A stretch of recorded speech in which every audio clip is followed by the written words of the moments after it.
Okay. All right, listen, guys, welcome. And first of all, if you got any concerns about any factualities about any of these podcasts that we do, there is the email address right there. It's Jamal843 at andrewsthepodcast.com. So direct all of that energy over there. And I want to take some time, first of all, to shout out my two guests. This is the Players Only podcast, right? This is a sports related podcast. I stole the name from Jared and Pope. Just gonna drop that on the line right now. Um, and and and yeah, and that's what we're gonna do tonight. And so, what a great way to introduce the podcast and talk. Excuse me, on the heels of the conversation we had last night with Coach Smitty. And again, I want to salute everybody that was a part of that conversation last night. That was epic and very, very helpful to a lot of people. And we're going to build on that. You know what I mean? Because at the end of the day, the whole purpose is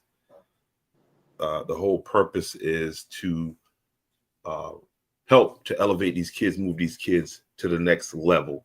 Okay, and so I would have to say to some people, listen, if you're coming over here to be triggered, you're gonna be triggered. Okay, that's just how that's gonna go.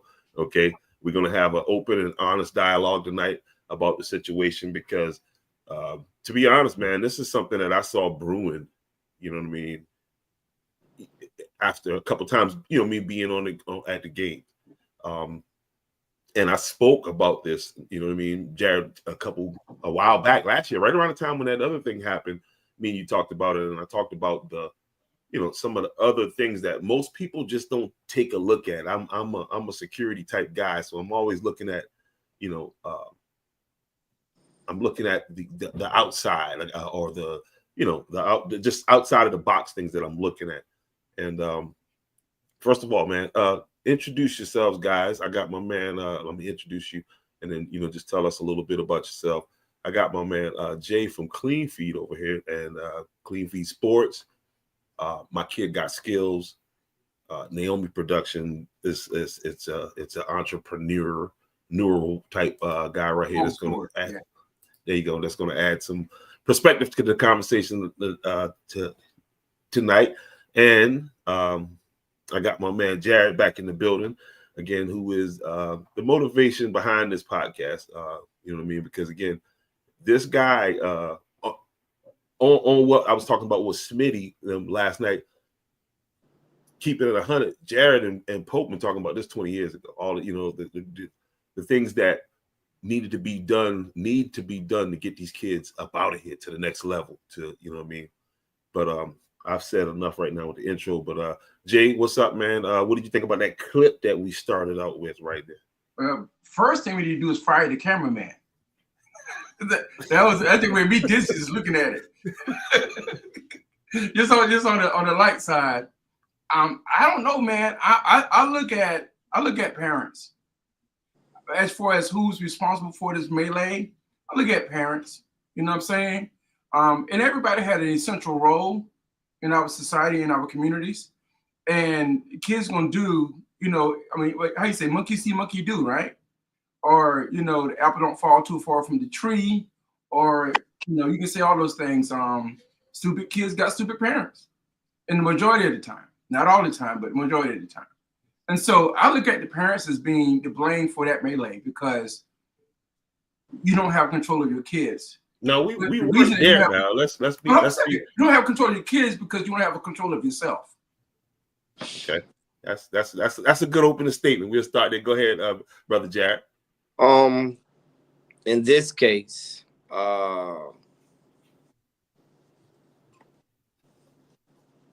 maybe another what Jay stated.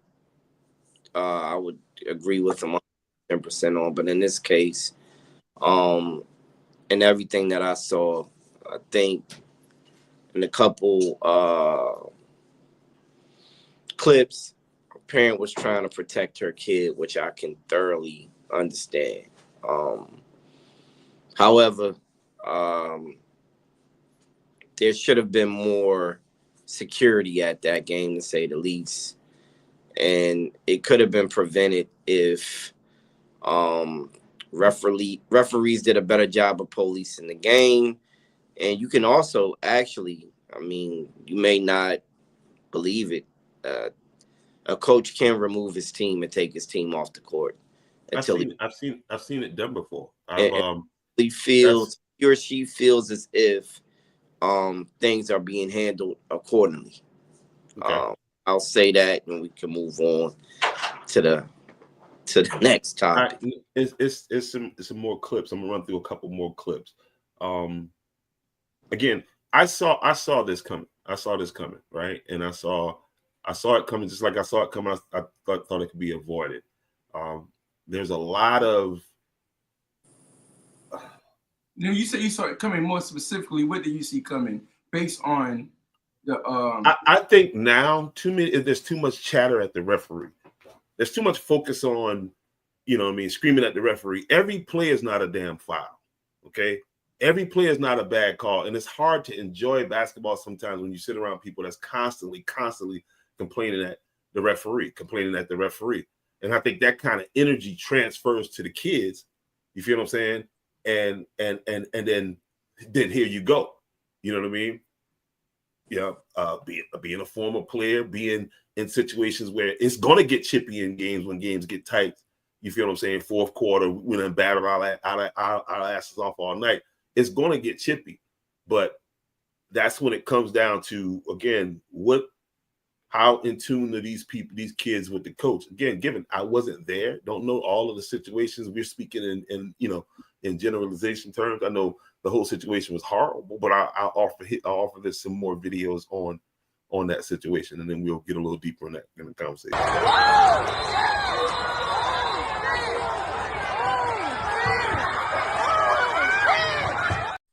Listen, let me turn this down. I gotta apologize for the language. Okay, just because the camera person don't know to be quiet either, Jay. You gotta. Yeah, as a camera person, it's your responsibility as a journalist. You need to be quiet and let the story. He probably somebody with a phone. It thinks he's by the way, okay? Because it's hard to play that sometimes. But let's get back into it.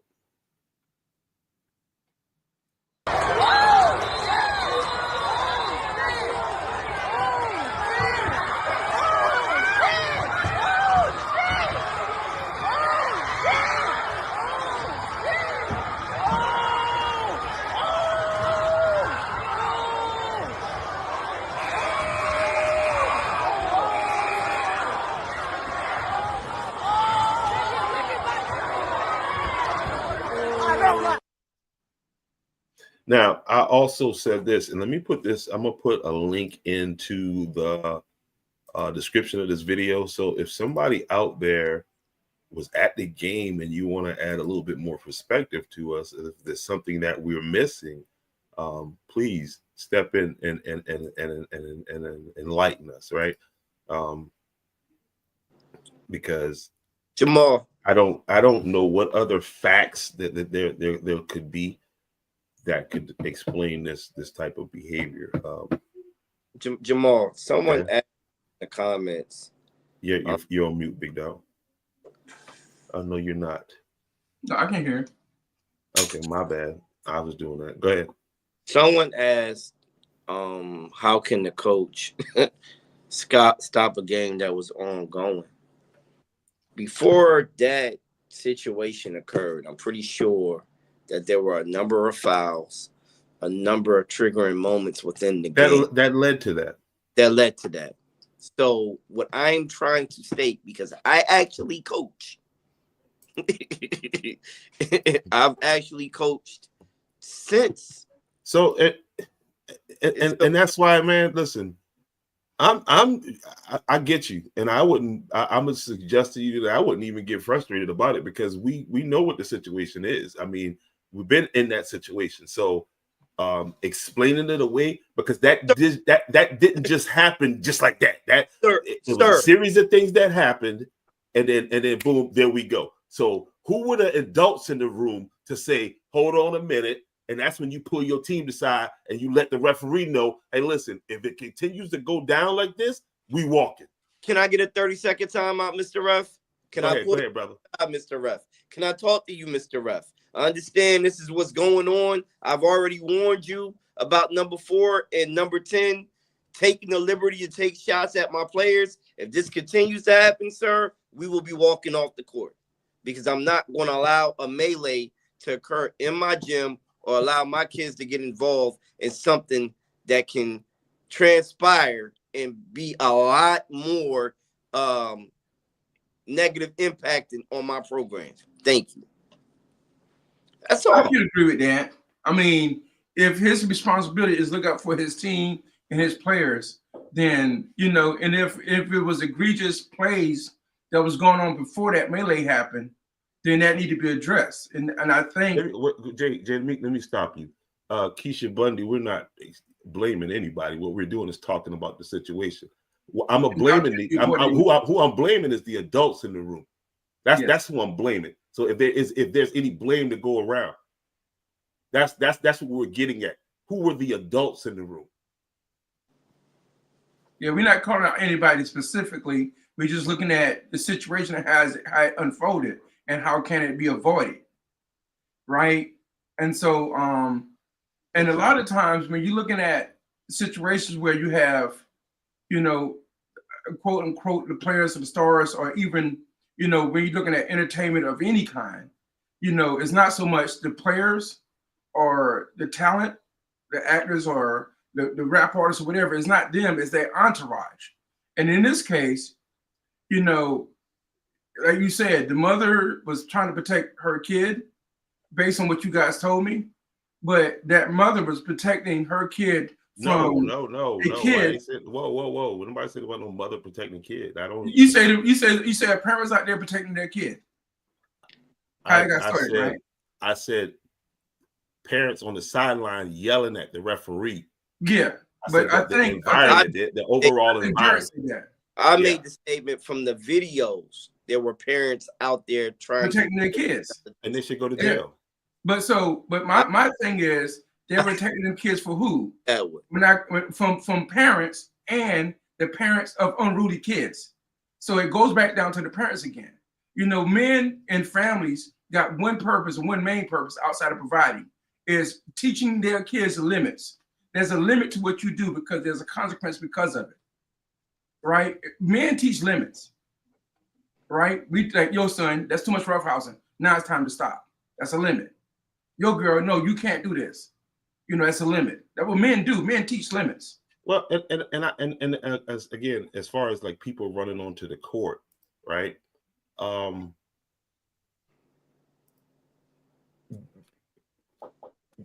things being the same, those are young men of the same age on both teams. So if anything were to pop off, we could pretty much say they're equally matched. I don't understand people running onto the sideline, and I think all of those people should be arrested. Go ahead, Jared. I'm sorry. The reason why I say it's tough is because you only got maybe 2-3 officers of the law at the game at the most. And we can say that if we were in that situation, we wouldn't try to de-escalate what occurred, but I wouldn't be surprised if some of the people who were out there were trying to de-escalate it in terms of the adults in the room. I can't say for everyone. Absolutely, there were. I seen the coach out trying to de-escalate it. I seen all, and that's after we've got to where we at. That's the easy part. I'm gonna say something. I'm talking about what led to this situation. That's what I'm talking about. Everybody want to just sweep it under the rug, and let's talk about what fed into this situation and led to this, so that it doesn't happen again. Let's call a spade. Call a spade. Okay, so let's look at it this way. Men, and I'll keep going back to men. Now, this men and women or whatever you want to say, but men, we know there's a thin line between aggression and getting our point across and all this stuff, right? And what men don't have, unlike a lot of women have, is hubris from the standpoint of we're not going to poke the bear to see what happens. We're not going to go nowhere near the bear. right? And I think, in my opinion, and it's only my opinion, and don't hate me because it's my opinion, but I think that if more men was at the game, that wouldn't have happened. Because men got to practice discipline all the time because we can become very violent at any time. And we know what happens when we become violent. So we keep each other in check just by our presence. And so I'm gonna ask this question. The number of parents that was at the game, more women than men? I doubt it. I don't know, but I mean, I would go and say yes, there's more women than men. Okay. Right. So there's more women than men supporting their child, right? For whatever reason. Okay. I mean, Jared, look at last night. Who was chiming in? Who was getting information on their kids? It was the mothers. And mothers got hubris, meaning that okay, we had this whole damn thing about 3 or 4 years ago about men getting into women's sports, right? How would that even allow to happen, right? It wasn't because of bureaucrats and everything. It's women not walking away from the court, walking away from the field, or walking away from the game. It's their hubris that think they can't compete against men. Not all women, but it's a few women that won't cancel the game. If all women band together and say we're not playing with men, that will never happen. Am I wrong on that? You're right. I mean, and let me say this right here. The hubris of women being able to talk to the referee the way they do, or because I'm just saying that's what it is, man. It's like, I mean, I'm a married man, 19 years. I got a daughter, right? And I love women, but I also love to protect women. But the hardest thing to protect women from is who? I don't know, Jay. Go ahead and answer that. Themselves. That's it. And Jared, am I lying? He's not lying. So when women go out here and they be aggressive because they know that nobody ain't going to attack them, because other men will protect them. Whoa. Let's make sure we're on the same page. So you're saying women were the fault of this? You said because there was too many women in the building? No, I'm not saying that. I'm saying women that are unchecked because women can't check other women.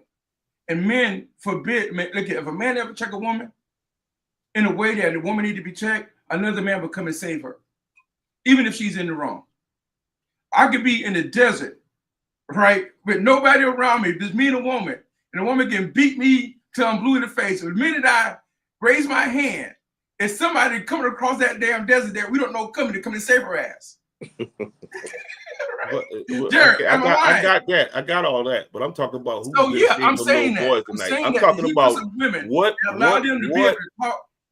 Yeah, what led to what we saw in this footage? I got another coach. I'm about to bring it up. Andrew's legend. You feel what I'm saying? I'm going to bring him in the building. How you doing, sir? What's going on?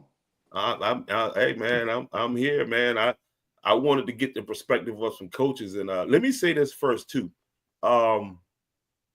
If you don't like the broadcasting, well, let me get these fellas out of this. You can tune off. I don't care how you feel about whatever you feel. I feel this way, so I'm stating it this way. There's 500 million people on Facebook. You can go watch over there. Let's get back to the conversation. Coach Equan Pope, welcome to the show, sir. How are you? I'm good, man. Just got home from the game, boy. What you got going on? What y'all got going on? Well, we got a situation down in Andrews, and I want to I only got 10 minutes. I'm gonna tell you right now. 20, maybe. I got you. Okay, well, all right. So what we're here talking about is what leads to an on-court brawl. Let me give you a quick 20-second clip here of what I'm talking about. This took place last night between Andrews and Woodland High School. Whoa! You got to catch me up. A what? Andrews High School, your alma mater, and Woodland High School had an on-court brawl last night. Not a broil, but a brawl. Right? Right. Okay, and so I'm gonna play this for you real fast. Here you go.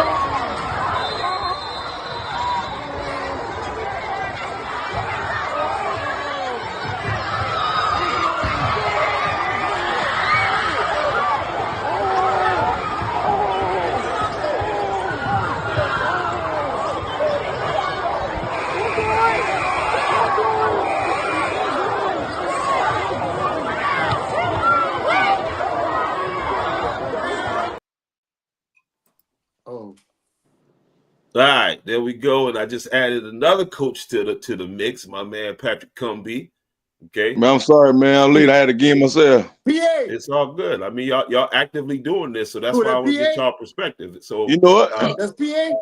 That's PA in the building, baby. PA. What's up, baby? What's going on? Hey, I took down them Bears tonight.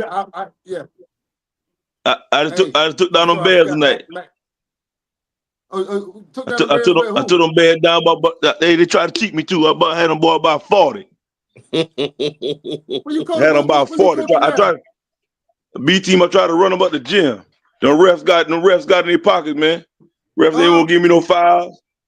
I beat them by 22. But I wanted to beat them by 50. You got that old gold spirit in you. Man, what you talking about? You got that 55X spirit in you. Listen, I ran it tonight, boy. I put a 2-2-1 trap on the ball tonight. Boy, listen, dummies. They throwing the ball over here. I got two safeties waiting for a pick. The refs didn't want to give you nothing. Hey, my bad. I see how Backface look. He got a professional podcast, so let me answer these questions. Where you answer these questions where it need to be. Get home from our game. I'm tired. I've been running since this morning, boy. You already know I'm ready to chill. Me too. Hey, the game make me long, but I'm here. He been calling me for a year. He kept hacking me today, and just now I see why. He be like, man, a fight, a brawl, boy. Yeah, there you go. So let me. You saw the clip. Did you see the clip, Pat? I sure did. All right, Pope. Let me get what's your take on that? I mean, as from a coach's perspective. Give me, Well, because what we were saying was that at some point during that before that fight actually happened, we're saying that coaching. It was chipping. It was chipping is going on again. And somebody should have been able. The adults in the room should have been able to. But what I heard, they reported to the ref. They told the ref because one player off the team doing it all, and they were like, "Hey, watch him because he's just messing with the players." You know what I'm saying? And the refs ain't stopped that. The refs been see it before it happened. The refs been see it before it happened, and then he messed around and did it to the wrong person, and it was on like Donkey Kong then. Yeah. It was on that dunk on them, man. But you got to think about this. You better glad the gym is packed, though. Because if the bleacher would have really cleared, if the game was packed, man, they had to call. They had to call Andrew County in there, man. First of all, I don't even know what happened, but it was bro. What is it? Say a player from Woodland. Do they have an officer? Does an officer usually be at the game? Oh, man, maybe some police there, man. It'd be like at least 3 or 4 officers there. It'd be a lot of, but it's if one player just messing with everybody on the team, like doing slick stuff. You know what I'm saying? Like I'm still trying to figure out because I see everybody in the court. That's why I'm just asking: do officers be at the game? Yeah, some of them pay attention, but most of them be eating hot dogs and talk to the other coaches. They ain't really paying attention. Nah, bro, that can't happen, man. But listen, I'm a Hemingway. I don't see it happen after the game. You know, people leaving the doggone gym. Oh yeah. And one word gets started, 2 words get started, and guess what I do? I get in my truck, I go home. Ain't my business, that's police job. Yeah. They gotta do me. They go to jail. The game, what happened? But I still don't know. The bad thing about it is some kid, but who? The bad thing about it is what happened is all them gyms got live video. So the part of the day, they can go to video and see what actually transpired. And I just feel so bad for them players because most of the players will probably kick off the team.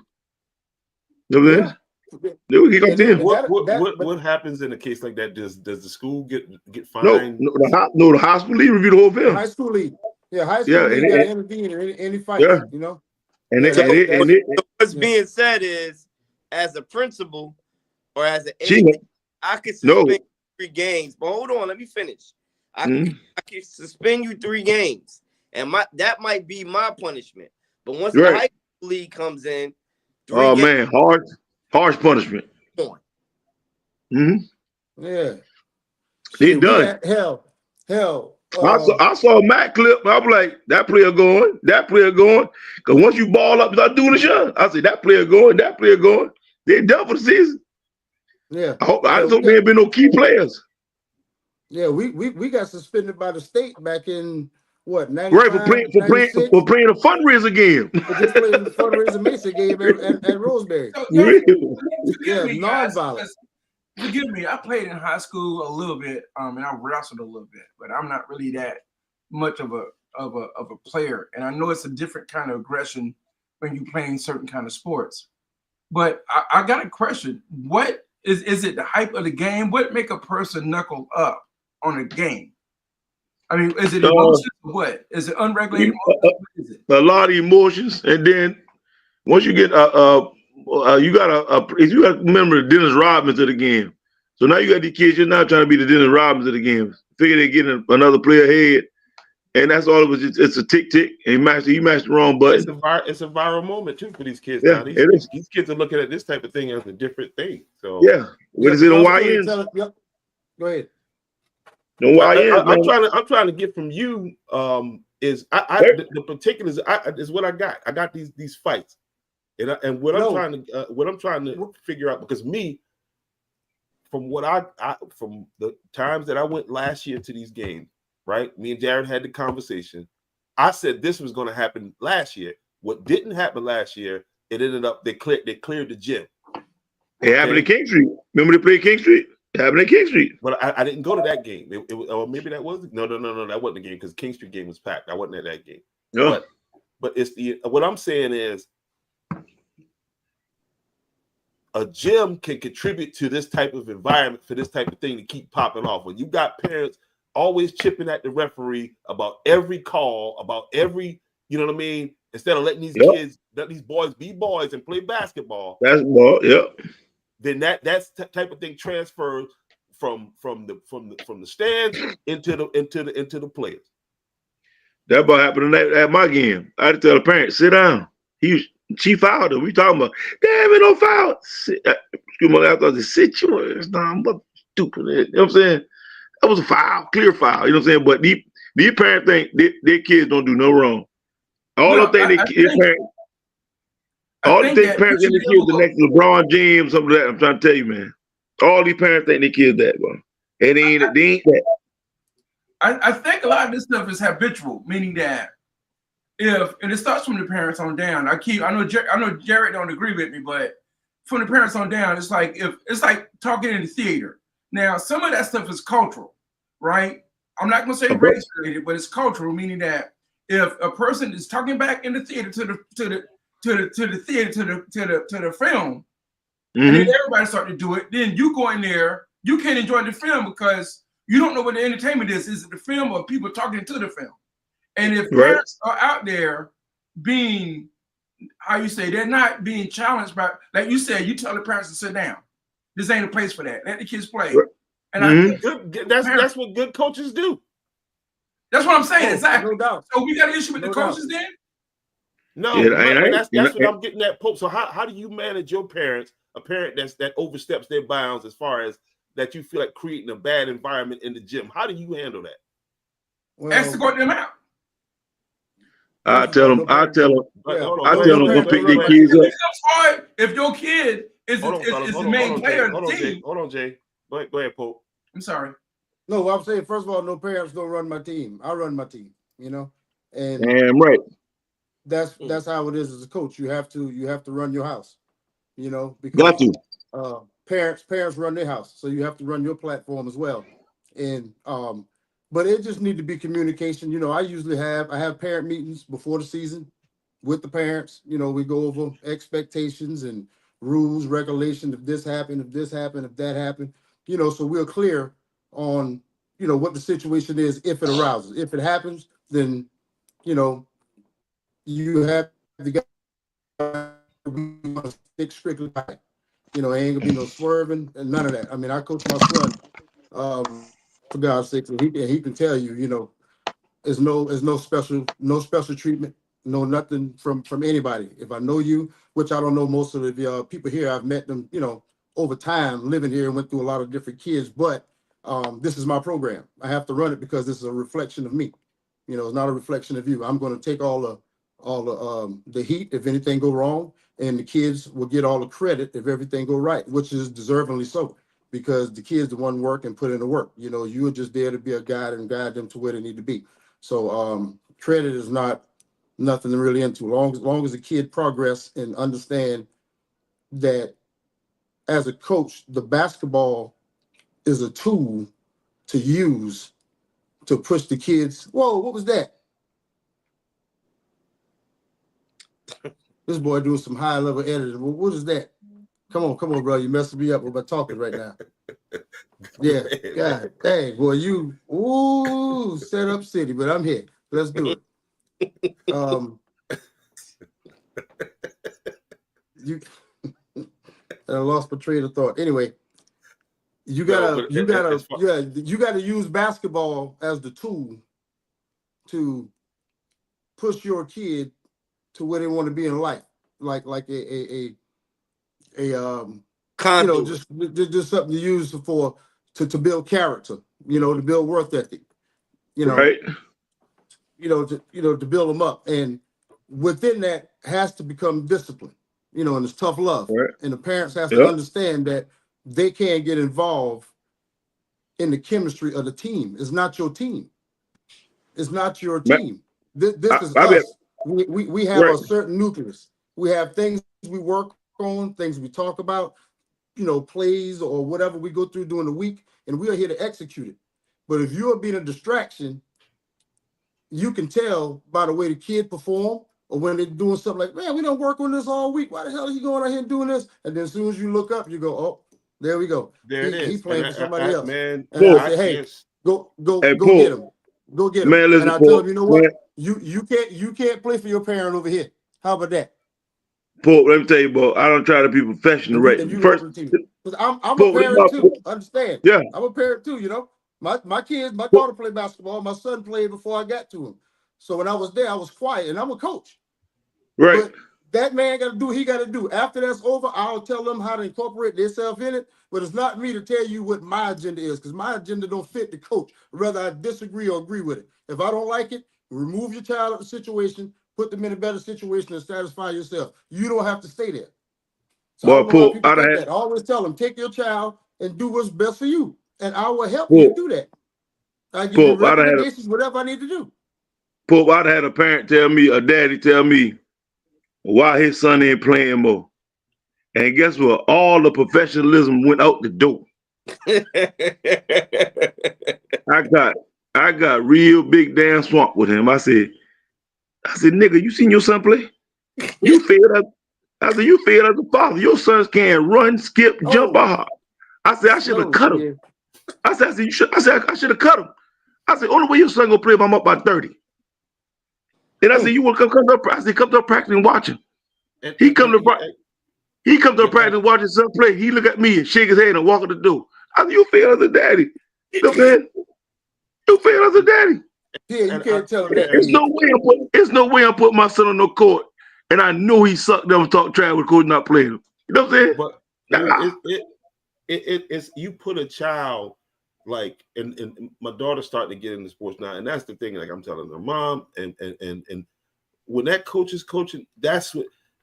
Why would you send your child out there to be coached by somebody, then sit in the stands and yell out, shoot, and chastise and not knowing what the offense is, how they, what the child's supposed to be doing, and you set up a crazy dynamic right there.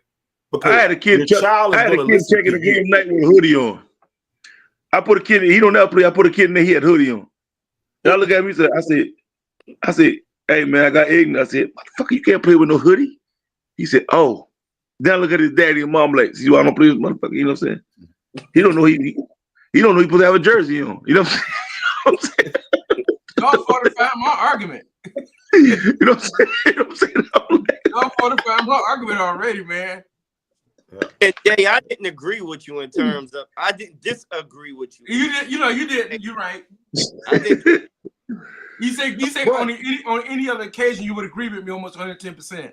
Yes. Yeah, he did say that. So, but I'm just saying, man, it's like, I think, how do we move forward with this kind of stuff? How do we address, because it can become very dangerous now.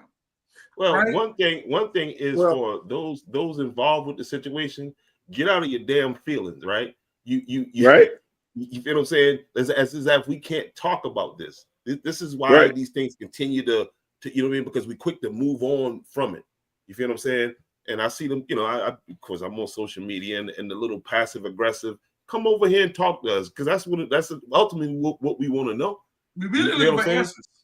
You know, and I mean, Well, just like answers and to give solutions. Again, I can't step into your program and run your program, not trying to, not, you know what I mean, but you can't come and tell me what my opinion can and can't be either. So I guess we're fair in that respect. If you spoke to some of these gentlemen more, and I don't want to be the bearer of negative news. If you spoke to some of us more, we probably would do our due diligence to help you along in the process. Like Rome wasn't built in a day, and not every parent nor every coach knows everything about sports or life. So you're going to continue to learn in your chosen walk of life. Bottom line. The problem is that too many people have too many egos and don't want to put egos aside in order to push children forward. That's what coaches are here for. Not just to win games, but to move children forward in life. I agree. Right. All right, so listen, here's the other hard part of that, because that's what we do over here, guys. This is Players Only, the podcast. You feel what I'm saying? Of course, y'all see I got the players in the building, up and all through here. You know, but it's this is sports related conversation. Again, if you're a little queasy about real talk, you know, sports, then you know what I mean. This is probably not the place for you. But you know, and it all comes with your coach too now, because hey, I got some players that can get out of hand. You know what I'm saying? But it's all about who's alpha male. You know what I'm saying? When I tell my players sit down, they better sit down. I'm ready to go. I'm ready to go wherever they want to go with it. With their mama or their daddy. You know what I'm saying? If they want to listen to their mom and dad in the bleachers, go sit with them. Get your shit, go sit in the bleachers. You know what I'm saying? But it's all about coaching. In that whole game, it was signs leading to something about to happen. Something about that. So here's the question, guys. In a situation like that, do you think that there should be changes in leadership? Do you think there should be changes? Definitely a security protocol needs to be, a different security protocol needs to be put in place immediately. But let's talk about that. Should leadership changes follow the Andrews versus Woodland incident? Well, I was say change, but go ahead, Paul. I got one question, because nobody never answered it since I got on. How did the damn fight started? That's what I want to know. On the court. If it was two players, was it their players, our players protecting ourselves? Like, what the fuck happened? What happened? Wouldn't play throw a punch. Start the brawl, the actual brawl, the fouling, and then somebody start swinging. Like, I need to know. I think I have to paint the whole picture before I can give an opinion on something. I got you. And so here we are. Where we at? What did I just do? Jerry had a better answer on how the thing got started. His explanation. Okay, go ahead, Jerry. Basketball, I'm talking about when the actual fight. Yes, what led up to it? I'm trying to. I will explain to Go ahead, Jerry. Number 4 and number 10 was antagonizing players on Andrews. Pretty much. You say antagonizing, break that down, because that's part of basketball. But go ahead. Bro, you can't do things in terms of causing bodily harm to another player. In terms of, agree. One thing, but if you're sitting up here purposefully fouling someone or undercutting or chucking a player, it ain't hockey, it's basketball. And I get it. I get it. You know, I get certain things happen in the game. What occurred is he continued to do his due diligence to get underneath players' skins. Andrew's coach took the liberty to let the ref know. The ref pretty much waved him off whatsoever, because if he did time out. He waved him off. Why? Was he on the ref all game? Or? I can't answer that. I can't. Okay, so don't leave it as just like, well, he just waved him off because the ref. You know what I mean? Because I know some referees, and that's a tough job. But go ahead. Well, I officiate as well. You know, I can't officiate the high school league because I coach. You know, that's against the rules. But I do, you know, a lot of the other independent leagues. So when I'm not coaching. But me and Jamal had a conversation. Forgive me for interrupting, coach. I'm sorry. Wait, Jay. Let Jared finish. Okay, wait, Jared. I'm sorry, Jared. Did you finish laying that out? Go ahead. Basically, kind of like the young man tried to antagonize the wrong person, and the wrong person pretty much showed him that he wasn't going to be antagonized. So who swung first is the question. So when you say the wrong person, you're just talking in codes. Did one of our players from Andrews and one of their players what I'm saying. Swung first, hit somebody like? What I'm saying is, man. the guy from Woodland fouled the wrong person, right? One thing led to another, and the young fella got hit.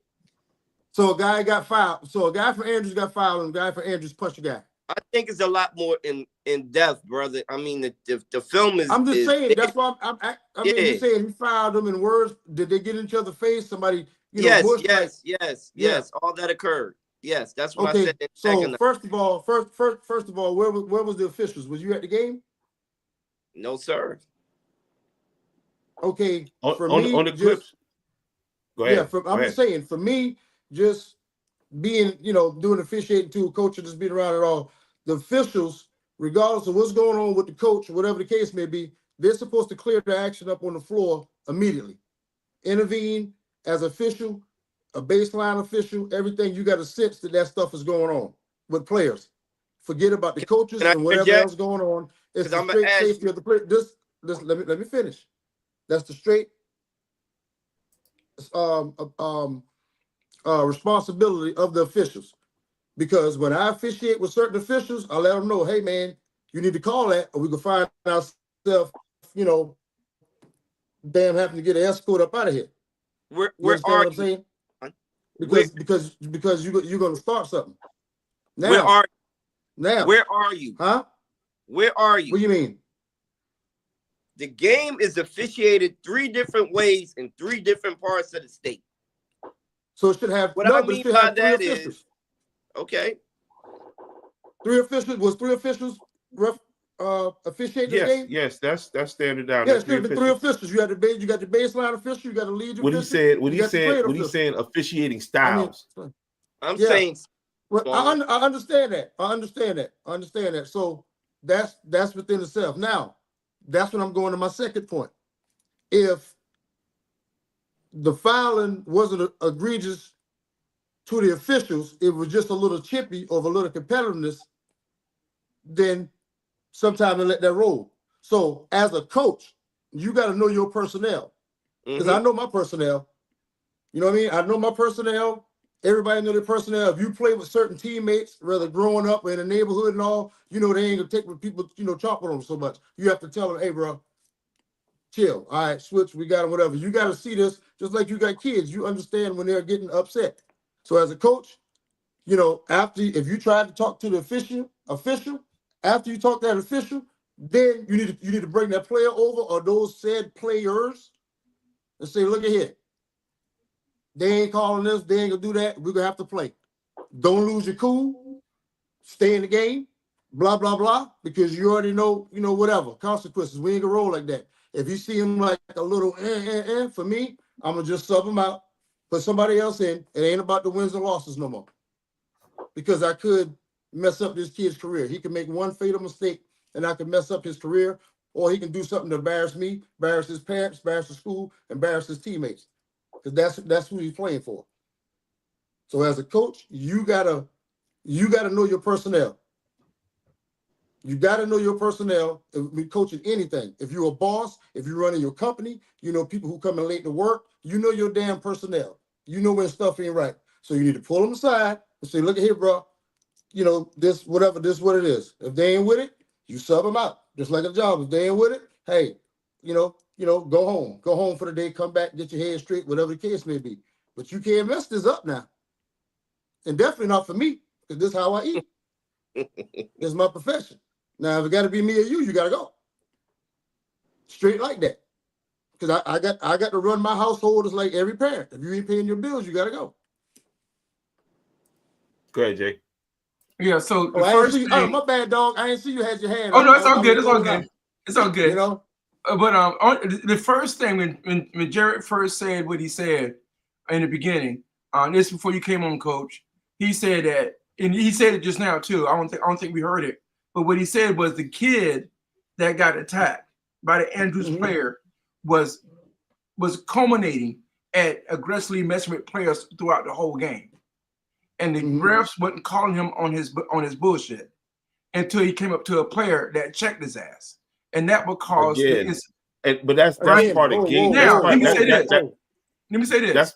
Earlier today, that's street talk, when me and Jamal was talking, the instigator of this whole situation, and it's kind of like, I don't know if you guys ever been in a situation, but you guys haven't, but I seen men that thought they were men get beat down by an aggressive woman in the background. And what I mean by that is this: if a woman is calling plays like foul, and the women understand that, the coach is kind of like, and I don't know which team, but Jamal made a reference to the coach kind of like chimed in, but the parent was saying, stop trying to bring me in your argument. No, but what I'm saying though, did you not say this earlier? Don't do that. Okay, cool. Let me say it this way. I can see a quote unquote, for the lack of a better word, because I've been beating up women, a beta male being cajoled by a woman did not have the best interests of his friends on the court. This is a sports show. This the cajole. What does that mean? Okay, well, control is, ref, that's a foul. That's a foul. And the woman constantly keeps saying this, or they're calling plays from the sideline. And the coach is not like telling the woman to, like you say, check the parents and none of that stuff. The coach is agreeing with the woman. Maybe because his team is losing or whatever, but he ain't doing what he need to do because he's being controlled by the woman behind him or the women behind him. Can I say something? Or the parent behind him. Jay, if I'm a coach and I'm fixated on the crowd and not managing the game, then that's a problem. Exactly. You got to manage the game. But what happened is, from what I heard, what could happen is the coach start paying attention to the crowd. Oh. And not doing what he's supposed to do or she's supposed to do. And then that becomes listen. When you're a coach and you turn around and respond to anybody in the crowd, you're not managing your game. Exactly. Period. Point blank. I don't care who you are, where you coach at. That's just a fact. Coach, both of you guys, based on your experience, have you guys ever seen that happen, or am I reaching for shit? No, it has happened plenty of times. You gotta have rabbit ears. Exactly. But see, but what I'm saying is you can't have rabbit ears. My point.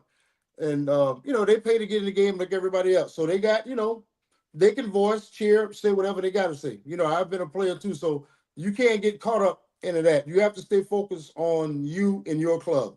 You have to take some insults, long as it's just not like off the ledge crazy, you know what I mean? But just regular stuff, you just take that in stride and you just have to coach your team, Okay, and I think that our whole point of this discussion is, how do we prevent this from happening in the future? We got to look at all the different, because it's like it's the perfect storm, so to speak. You know what I'm saying? It's like this person did this kid was doing this, the referees ain't doing their job, and and the coach, like he said the first time, the coach need to check the refs and say, look here, I can't allow my players to get hurt. I can't allow my players to get caught up in this situation. If you don't check this player, then I'm pulling my whole team off the court. Most programs have assistant coaches that are in charge of certain aspects of coaching. Okay. Whether you have a bench coach that handles all substitutions, you have another coach that is doing stats, another coach that may be handling the behavior of the players on the bench, while your trusted assistant who helps you pretty much in time and possession, what are teams running against what you're trying to do, who's in foul trouble, etc., etc.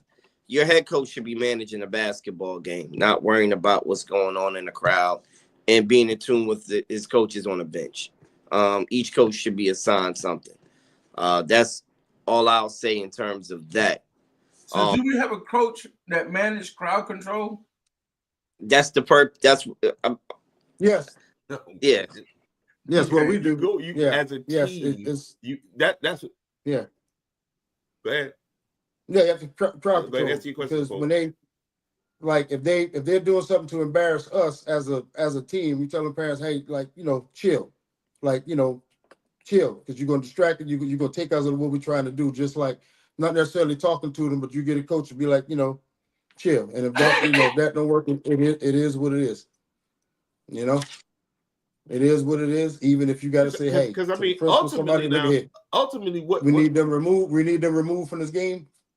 They have to get up out of here. Straight like that. Ultimately, tonight, what hasn't been said is that it's really never that damn serious to come to blows. Okay, I get it. That we late and what was? Well, I've seen it. Exactly. I ain't sitting out like I haven't had a player that done got in a entanglement on the court. Score, but not a brawl. Not a brawl. That will not happen. Nobody off that bench. Nobody else on that court would dare step over there. It'll be done from the start with if it just happened out the blue. That's it, because they already know they're done. We already went over them rules. That's out. Yeah. So we're not. And I would think that the players want to protect their career. They can't walk away with broken hands and broken ankles and broken knees. They mess up their career, so they got to be thinking forward. Yeah. That's dangerous. You got old folks and all in there watching games and stuff like that. Older, our elders and people we respect in the community. Like, some stuff just can't happen. You got to have. There got to be something. Huh? All right. Are we back? Is everybody back? Me. Right, we back. My bad. My internet got crazy there for a second. Yeah, I just say that was dangerous because you got old folks and all up in there, man. You can't have that happening. You can't do that.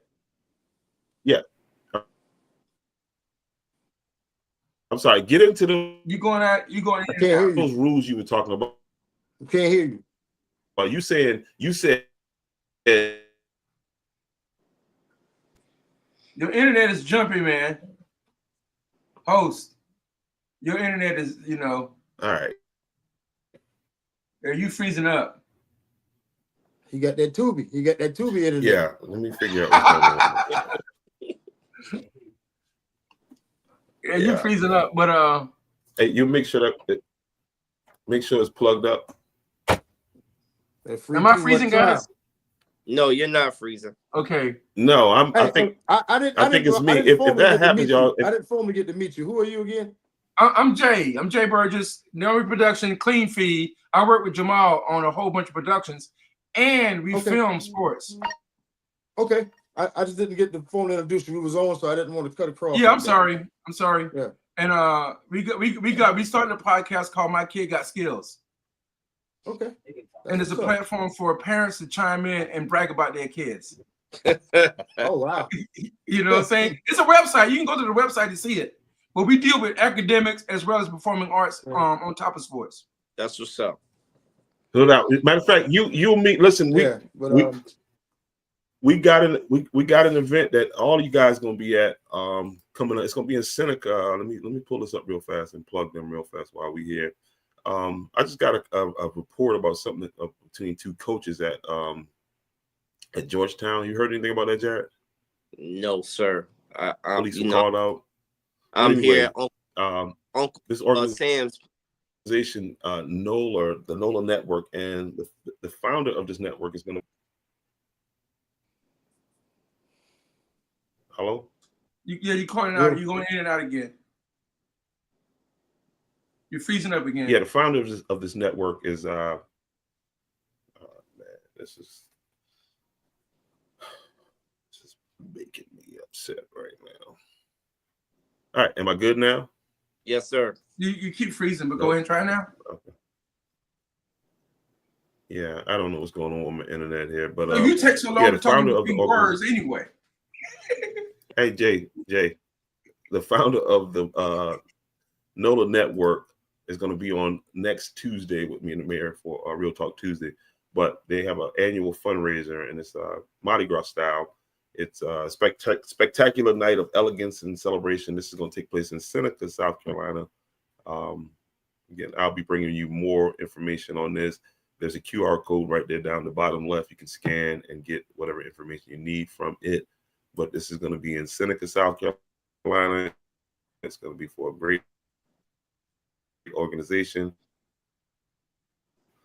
For a great cause. My internet is tripping, and I'm looking forward to it. But go ahead. I'm sorry, man. Before my internet started tripping on me. The coach was saying that it's dangerous if we don't get a handle on the melee that happened, or because people got to protect.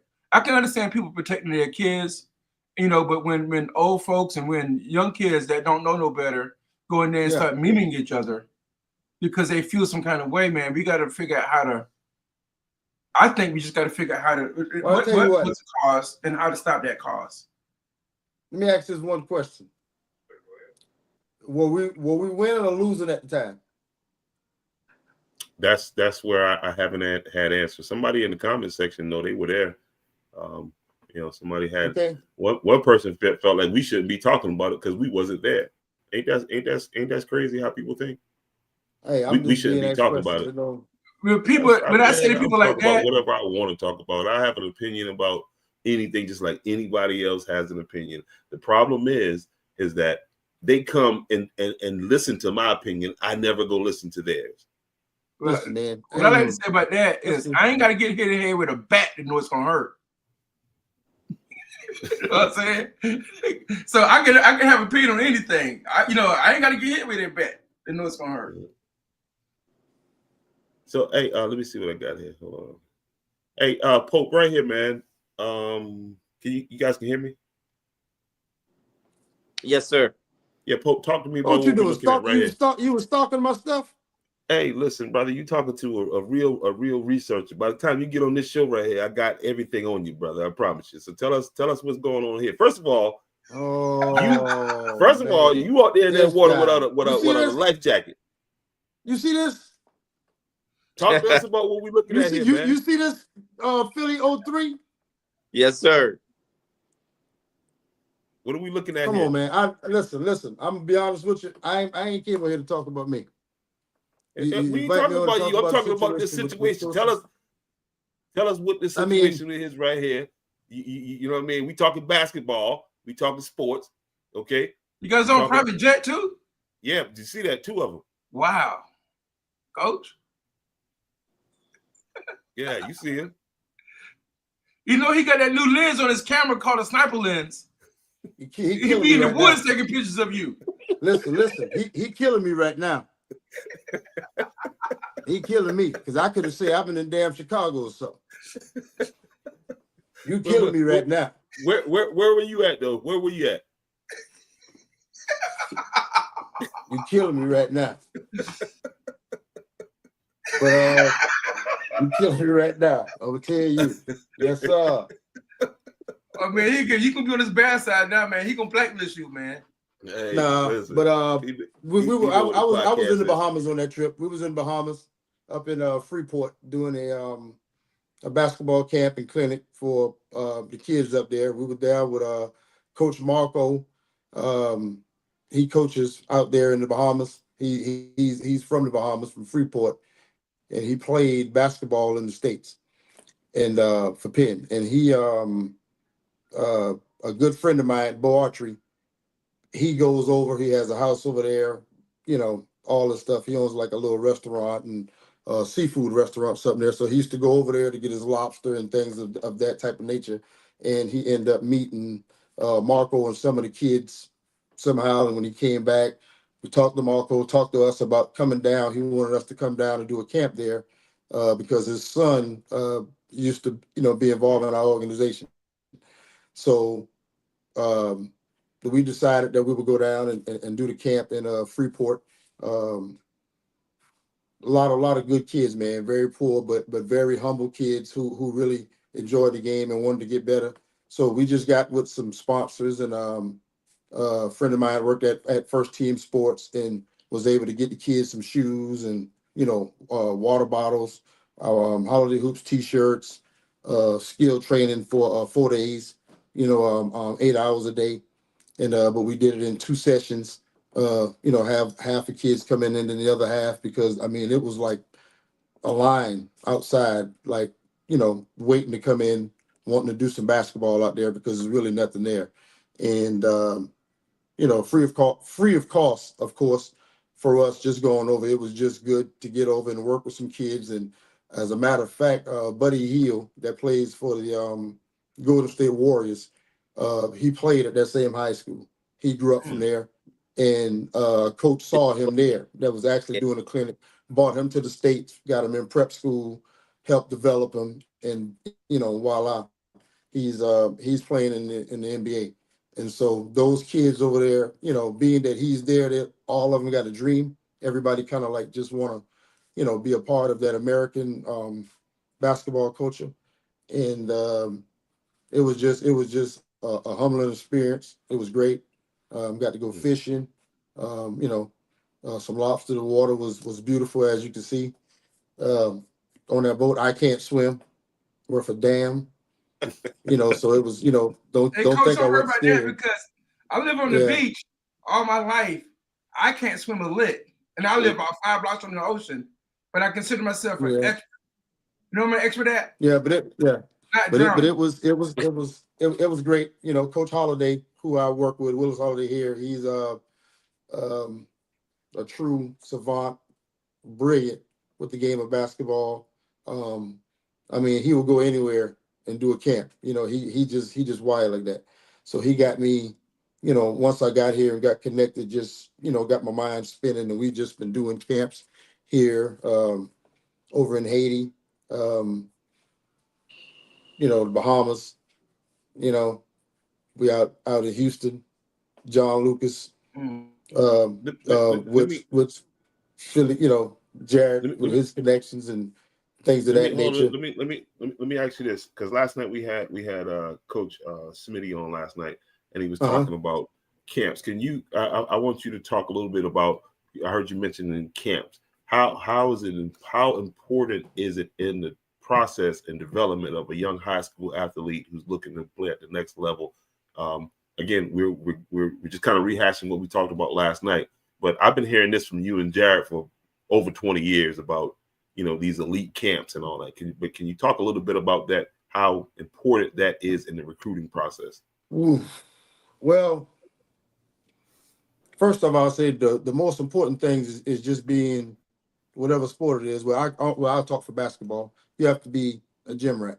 That's the first thing. You have to, working out on your game, fundamentals, skill work, conditioning. That's the ground base of it. Being able to get in the gym and being able to get the work in. That's where it started. Because if your skill level is not high enough, you won't get in those camps anyway. You know what I'm saying? No, I'm just saying that's just the way it is. Bottom line. I mean, I didn't go to a skill camp when I was in school. Which we didn't really know about it, but played AAU basketball, so I was able to get to the tournaments and see that type of stuff. But actual camps, that's where it started, first of all, in the gym. Then once in the gym, you have your lower level camps that you can get into early. CP3, you know, and Jack can speak more on that as far as the CP3 and all that stuff. And I would John consider that Lucas, lower level. I think which the CP, yeah, but a basic, you know, a start where you can get in, where you can pay your yeah. money and you can get into that without Well, no, having to you be got to get invited invited to see. You got to get into invited recruit. to CP. Well, recommendation. Yeah. You understand what I'm saying? You know, everybody can go, but if you know somebody, you can get a recommendation. You can start there. But once you get up to, I'll say maybe your 10th grade, after your sophomore year, it becomes basically like an invitation only. You know, you will Yeah. have to put in some work or do something over those years to get invited back to those camps, because those are national high level camps. Those are national camps. Now, as far as the colleges, you can go work out at the universities, find out when they have their basketball skill camps and things of that nature, and you can go out there, sign up, and go play. And a lot of times it's a money grab, because they have, you know, 300-400 kids. The coach is just there for, you know, just to make money, you know. So I'm not saying that just because you go to one you'll be recruited, because that's not true. That's not true at all. But you have to take your chance and you have to go. You know, you have to perform. If you don't know no one with any connections, you have to go play and play somewhere where that coach can evaluate you. You know, and along with that, of course, you got to play travel basketball. You got to play AAU basketball. If you're not even playing AAU basketball, you ain't even worry about them camps or anything, because they wouldn't mean anything unless you're 6'9", 6'8", 6'10", you know, flying up the gym, just a God-given gift to the world athlete, or you the next Allen Iverson or something. You know, when you're not being involved in that stuff, you got to be super dynamic, you know, without playing travel ball. I mean, super dynamic. When I mean super dynamic, is people saying you're a one and done player, you know, and the only way you can be a one and done player is to play on the circuit where they can evaluate you to be able to say that. So you have to play travel basketball to be evaluated by the recruiters, the recruiting service, the coaches, the scouts. You have to. There's no ifs and buts about it. There's no other way around it, because that's where you're going to meet all of your connections to be able to go to these elite camps or places that you want to get to play at the next level. Now, if you like local schools that you have in your little surrounding area, which we have schools like maybe a coastal, what we got close by, Charleston Southern, Claflin, where I played, Benedict, a lot of those schools. Some of those local schools, they'll still find you by word of mouth, because they made some high school and played, so they kind of recruit at that level, because they can't compete with and have the funding of these high major, mid-major schools to travel to these camps to be able to evaluate. Because when you're talking about evaluating a kid, getting a book with their information, it costs college coaches like $1,200 per coach, just to know your address. And you know what I that's mean? the book. That's the book Your that name, just Smitty was for the talking mail or about. something, you know? Yeah. And so if you got two coaches coming, that's $2,400 per school. You understand what I'm saying? So a Division II coach is not going to do that. That's way out of the budget. So he'll go to an unsigned senior showcase, or maybe call up some of his buddies he played ball with or know in high school. Hey man, you know who OW got down there? Hey, you know who Georgetown got down there? Anything around there in Lower State? And they go, oh yeah, man, this kid from so and so, man. Anybody really know about him? He's pretty good. You might want to check him out. And then sometimes you fall through the cracks that way. You know, that's how it is if you got schools that's around. But when you're talking about really playing high major, mid-major basketball, even if those schools see you locally, they're gonna want to see you play on a travel team, or try to find your travel team to play on, so they can evaluate you against the kids that you will be playing against. So they can make sure the money they're about to invest in you is worth it, because you get fired for that. So you remember You what get fired Coach for that. said, that all states, all regions, all of that really don't mean anything right now, because it doesn't. You can have all those. It means something now. It means something. So you can have all those. It's still a part of your accomplishments. I mean, it means something. But I'm up in I mean, terms. What he was saying is, if you don't have, if you're not in that circuit, but like you said, if you're not in that book with that $1,200 book, you better have them other attributes that make them say, hey man, I got to get down there to see this kid, or you gonna, fall through the cracks. Yeah. fall through the cracks, you know, and a lot of it, and it got a lot to do with luck too and timing. You understand what I'm saying? Luck and timing. I know plenty of players, a plethora of players, throughout that went to high school with, middle school, college, whatever, that to me were Division I players easily, athletic and stuff like that. But it's just certain things happen that it ain't work out like that. So everybody not going to go anyway. That's just the fact. Everybody not going to go anyway. So that's why, as a coach and everything else, you need to have a plan with these kids. Like I said, back to what I've been saying about basketball is a tool you use, because only, you might only have, one kid that's good enough to play at a certain level. And kids have to understand that the basketball going to stop regardless, whether it's the last high school game, middle school game, college game, whatever game, that it's going to stop. And you're going to be a regular civilian. You may still be in the field or coaching, whatever, but you're going to be working if you're not continuing playing basketball in a league. So it's going to stop anyway. So it's our job to prepare them for when it stops. We can show you how to get there, but at the same time, we got to be teaching, life skills. Exactly. Mm-hmm. Because we already know.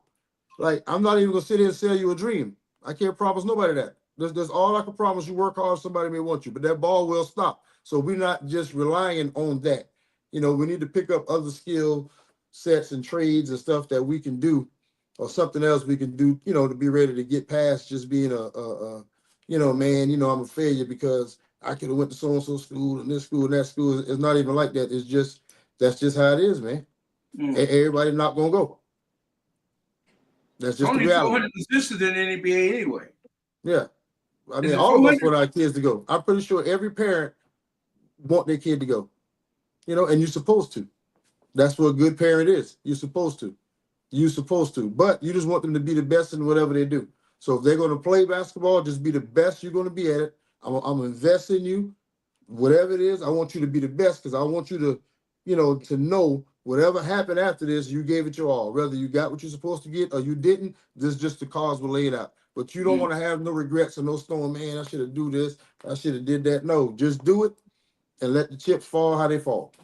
And what's that balance? You being a coach and a parent, what is that balance that you would talk to, you would warn parents against getting too invested in the child's career, to where it's almost like it's more, it's more the parents, pushing than it is the child being that gym rat. Like, the child has the skill, but is there a situation where the parents can overbear and ruin that? I mean, there's always a situation where parents can ruin that if you just, too overbearing, because a child makeup is, it depends on the makeup of the kid.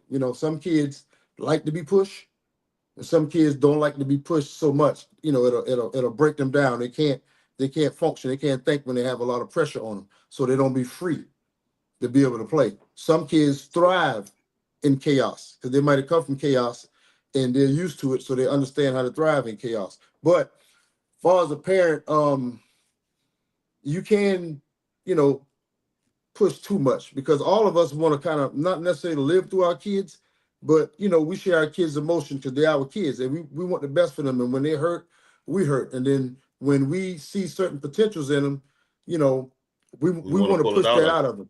We want to push that out of them. And so we tap in and challenge them to a breaking point, because we're actually, training them how to be tough, knowing you have to push two things. Everything is not going to go your way. So if you want to be great, this is what you got to do. But when you get too overbearing, putting too much pressure, and when you start, the worst mistake parents do is start measuring their kid against another kid. Now, when you start that, now you're about to destroy your child.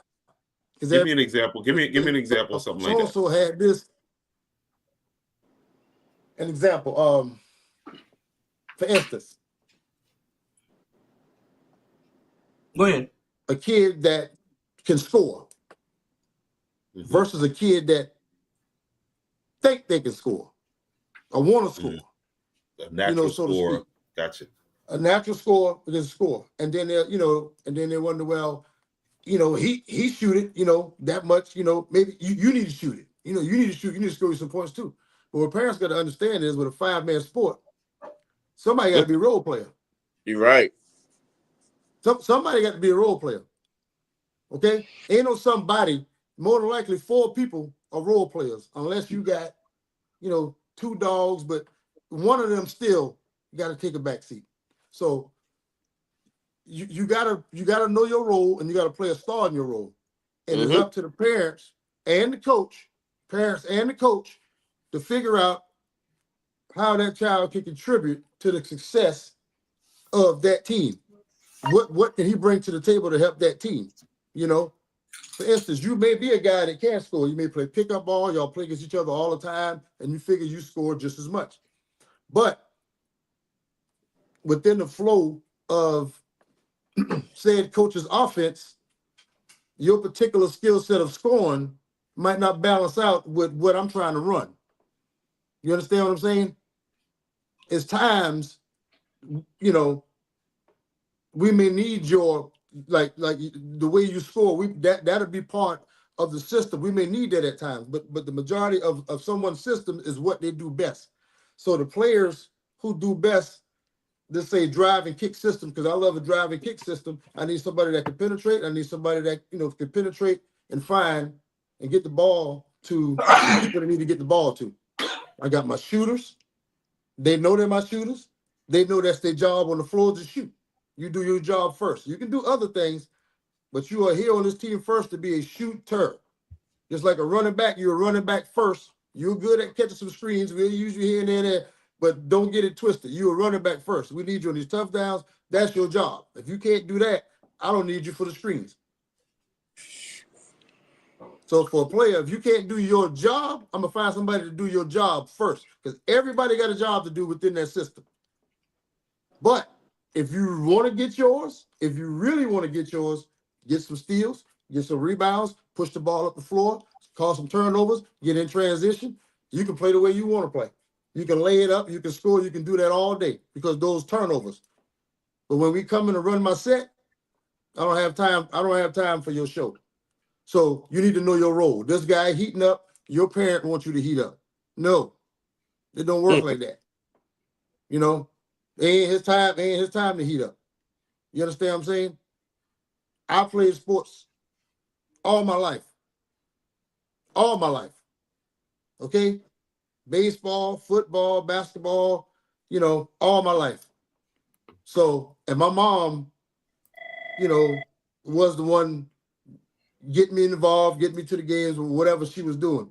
She never bothered the coach. If I came home and I said, I'm mad, I'm like, man, coach, and the first thing she said, well, why you did? Why you? Well, that's his team. That's what that man said. You didn't like it, then you finish and you just don't play no more. But she ain't going up there and challenging nobody about the way they coach me. Because that's their team. If I want to play, I'm going to have to play. Oh, mama, this coach baseball, he got David Thornhill starting in front of me. I know I'm better than him. His daddy coached the team. So that's his team. Find a way to beat him out. Find a way to play or get another position and beat somebody out. I ain't got time for it. That was her. So for me, I was like, okay, that's just what it is. So when I go out there, I find out, I look around at the team. Let me see how I can play. Let me see who the coach favorites. Let me see who, no matter what, rain, sleet, or snow, broke leg or nothing, he ain't losing his spot. Now I got to find out where that little play at, he poking at, or somebody he fussing at for doing this. Cut the baseline off, or you ain't doing this, or I need somebody to sprint. And when I get in there, that's what I'm going to do. Because that's my secret. That's my way to get on the floor. I'm going to do what coach need to get done so I can get on the floor. Now, once I'm on the floor, I can get a steal or something. I can demonstrate a little shot. I can demonstrate a little three. Then he begin to trust me more and say, hey, we can run some more. We can do something else for this kid. But you got to know your role. You got to put your ego aside and know your role. And parents got to put their ego aside and know your role. All you want is minutes. If you ain't getting no minutes on the floor, you done. You done anyway. If you ain't getting no minutes, you done, because you ain't got enough minutes to go to school. You ain't got enough numbers. And then after the minutes, you got to have the possessions. It comes to the coach next for the possessions. Because if you walking the ball up, you ain't getting up and down the floor, it ain't enough possessions for multiple kids to showcase their talent. Because you play too slow. Yeah. Nobody coming to see a 5'10" guard score damn 14 points and you got damn 40, 39 in an 8-minute a damn 32-minute high school basketball game, 8-minute quarters, and you scoring a minute a quarter. Nobody want to see that. What kind of coach will come see that? I'm with you, and I'm with you. You know what I mean? But you, the only way you can get those numbers up is you got to have a system in place to get it. One thing, to get up and down the floor, and you got to have depth. You got to use. You got to go at least 10 deep, 9, whatever the case may be. You got to close the clause. That's one. That's part of it, and the other half is they got to have the skill set to be able to score. If they ain't got no skill set to be able to shoot and light up, the game is behind the 3-point line now. Yeah, and that's for the game, man. But that goes back to that first point that you said. You got to be a gym rat. You got to be in the gym to shoot the ball. So you can't show up basketball season and think, I'm gonna just turn it on. Now you facing kids that's been playing ball year round. No. You can't coach 7 months out the year and feel as if you want to have the players to do that as well. Well, coaching is a year-round job, whether you at the high school level or whether you on the grassroots side. Basketball has become a highly skilled. You know what I mean? Yeah. It's the skill level. It's just, but it's been like that for the past 20 some odd years in terms of basketball being. Smitty said it. Coach Smitty said it yesterday. Wayne Turner came from his high school and was a McDonald's All-American. Wayne Turner from Kentucky? From Kentucky. Smooth. And Wayne Turner in high school averaged almost 30 points a game. When he went to Kentucky, he had to change his entire game around and become more of a facilitator because he was playing with Tony Delk, Antoine Walker, Ron Mercer. Know your role. Hey, look at Larry Davis. He averaged 40. Exactly. 40 a game in Denmark High School. 40 in high school. Went to University of North Carolina, was on the bench. Went to South Carolina and still was a role player. Huh? So let me ask you guys this. Go ahead. Street Smith, All-American. Top 10 in the country. 40 a night. So I heard that you guys was talking last night about how the kids come out. How do you get the kids to elevate above their circumstances? And I was going to ask, do you guys, as coaches, talking to the coaches, can you guys spot the kids that ain't gonna make it? And if you can spot them, because they might be playing just for their parents or whatever, they didn't make it. Is the individual kids that you can latch on to help them get out to the next level, even if it's not that sport that you're teaching them? I mean, can you spot those kids early on? Yeah. I mean, you can spot them early on, but the thing is, you never know what a kid can do. You never know. You can't count no kid out. You understand what I'm saying? And my thing is, the college coaches will tell you by your recruitment, it'll tell you, whether you can play or not. Which your level? It's not up to me. Yeah. It's not up to me. If nobody is recruiting, and that's what I'm talking about. There's gonna be kids, as you say, not the gym rats, but the kids that's playing for their parents and not gym rats, but they can play pretty good just to have that extracurricular activity. But that's great. And that's why that coaching is so important, because most of the kids you got are not going to go on to the next level. So that time that you have, that's where that character building and all that stuff happens. You get what I'm saying? It's experience. They're living. It's in high school. Just like everything else, it's accomplishment. They're being a part of a sport. You don't have to not play high school sports because you don't want to play college sports. Like when people say that, that's the dumbest thing ever. I got plenty of kids who tell you straight up, Coach, I ain't trying to play in college now. I'm just playing in high school. I'm gonna do this. I'm gonna do that. And I'm like, okay, cool, because they know how much I like to be in the gym. So they try to warn me for them. I ain't gonna be coming on 6:30s and all that. Now I'm just, I'll be like, listen, I got you, my dog. You know what I'm saying? Do they give you any insight about what it is that they do want to do? Yeah, but whatever you're trying to do, we'll help you. We'll help you with that too. If we can, if we got connections, what you trying to do. And that's the thrill of it. But let me tell you, a lot of those kids, the majority of those kids who you're referring to that don't want to play, they're damn good leaders. Exactly, that's my point. They might go to club, but they're damn good They leaders. might have another vocation that they're good at. Yeah, and they're the great ones leaders that can't because play, their mind already matured. So they're good leaders for the team. They may not have the skill set, but they can tell this player, hey, man, you should be boom, boom, boom, boom. Man, how you let my man, yeah. We need to, like, they're the glues to the team they need. Because when you so see I guess that's my question. Is that the talent you guys can see? Mm-hmm. Yes, you can see it. The strength of the kids as you guys coaching them? Yeah. Yes. And you got them on that path. That's coaching, man. The coaching is you see that and you coach it up. You find that, like you said, okay, this kid can do this kid can do that, and now let me coach it up. Let me say this real quick. And I want to give him a shout out. I don't know if he watch your channel, whatever. I'm not on Facebook, so I don't even know what I'm on right now. I'm just with you.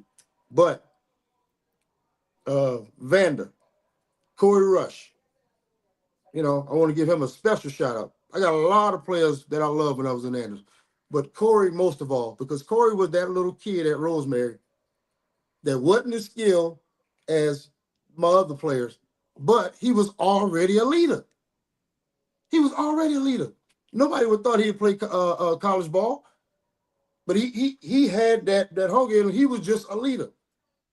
From on the bench, he would yell, get everybody fired up, yelling from the bench where we're supposed to be. He was a leader. And I already know he soaked in that information. He understood the damn assignment. And I said, no matter what this kid do, he gonna make it because he got that drive. Shout out to his mom, Vanessa, that always supported and got on him when he wasn't doing what he was supposed to do. Shout out to Corey Rush, that's always 100 when I see him. Always had kind words since I was a kid, or whatever the case may be with Corey. They did a phenomenal job with that kid. You know what I mean? I love a lot of kids, but that kid right there, I already knew what the assignment was, because I already knew. I said, these kids are going to leave him. They're going to be playing varsity and all this stuff first because nobody's looking at him. But he had so much hunger and fight. I already knew that he was going to shoot up past because of his drive. Because he reminded me a lot, not necessarily of myself, but that silent assassin that knows everything, that takes it in and know how to lead, know how to galvanize troops. And then when those kids left and went to varsity basketball and just left, Corey blossomed. And that's why I wasn't worried. They were like, dang, man, you let them boys go that quick. How you gonna let the man coach take them to the varsity? You got more job. I said, boy, I ain't worried about that. Because the players don't make me. It's my job to make the players. They're a kid. Development. I know I had a system, and I know I had some kids that was already waiting. They were like little pit bulls. They've been waiting to get up the cage. That's what they didn't understand, but they ain't seen that. I was just waiting for the right time to let them develop the way they're supposed to develop. And when he came out, he shot out a damn cannon. Ain't nobody know what happened ever since. And I'll say this to say, when he came back home after he graduated and coach as a grad assistant at Claflin, he took over at Rosemary first, won 3 or 4 Georgetown, Williamsburg County championships. What are you talking about, me? Yeah, you. Oh, I told you we're not gonna talk about me. I mean, it's not. You spoke about Corey. I'm speaking how the Coreys, the Thomases, the BJs. Jack, man, go ahead, man. I'm hitting the mute on him. No, you worry about that. Go ahead, Jack. Let's talk about Corey. Like, yeah, let's talk about the Hall of Fame. Go ahead, Jack. He actually started grooming kids early. whether it be him coaching at Pause. Mary. Pause. You got this. Pause. Grooming kids for the game. We had a P Diddy era, man. You gotta.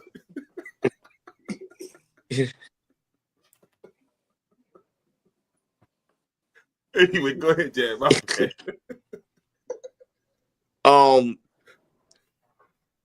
It wasn't just him coaching at Rosemary. These kids he was working with in the summer through the recreation programs, etc. And then as he went up a level, they went up a level. And I can honestly say that he always had the kids' best interests at heart. We've always had the kids' best interests at heart. I'm not even going to get on him coaching with Vic Sims All-Stars. And then after ascending from the Vic Sims All-Stars, going to coach with the only team and only Nike team in South Carolina at the time, the South Carolina Ravens. He's done it at all levels. The worst mistake Andrews High could ever do was let this young fella, who's older than me, by the way, leave there to go to Greenville because he's not coming back. Jamal, what's the record over the past since 2009? You my agent? Left. You my agent? How you know that? You my agent? Hey, so what he said is a possibility? Huh? You come back home? You'll come back home? Always come back home. Home is home. Okay. That's Andrews, bro. Andrews breed me. That's home. Okay. Nothing to replace Andrews. Jared, No matter what I do here, no matter what happens, the people there that have paved the way for me, Andrews will always be a home. I will always have to see those people. Jared, okay? This nigga about to run for somebody office. He sound like a damn politician. I'm just saying, I ain't no politician. I'm gonna tell you the foundation. I you know what I mean? That's Andrews, bro. Any success I got is due to my foundation there, whether good or bad. You know, and no matter where I'm at, what part of the world, what country I'm from, or where I'm going, they know I'm from Andrews, South Carolina. They always say Charleston first because of the accent or whatever, but no, I'm from Andrews and not St. Andrews. I will wear that forever. Okay, so let me ask you never, this. you can never say never. You can never say never. But And I'm good right now. I have I'm good and I'm very happy and lucky to be doing what I'm doing, and I enjoy what I'm doing, and that's just helping kids. So no doubt. Any kid you would like to highlight right now? I thought I had a picture of Tuck up there. Did I have a picture of Tuck? You did. You had a picture of Tucker Show. But is there any kids you want to highlight right now?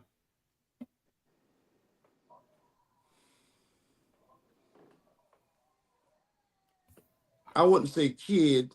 Let's say adult. Let's say during the time that I spent time with this said person, they were a kid. How about that? Okay. Can I do that? Go ahead. I want to give a shout out to Bridget B.B. Williams. Boy, you Bridget B. I'm sitting there waiting. I'm waiting on the change of you to hit. I'm sitting there waiting on the change of you to hit me with the slide. I'm just saying, nobody. I rarely hear her name being mentioned in Andrews for anything. She's doing a phenomenal job in college coaching. Yep. Phenomenal. She's been a standout player for Andrews. You know, she was her and Michelle and Tomei, but not Tomei as much. I'm saying as far as my involvement. Got you. Bree and what's my girl name? I know exactly.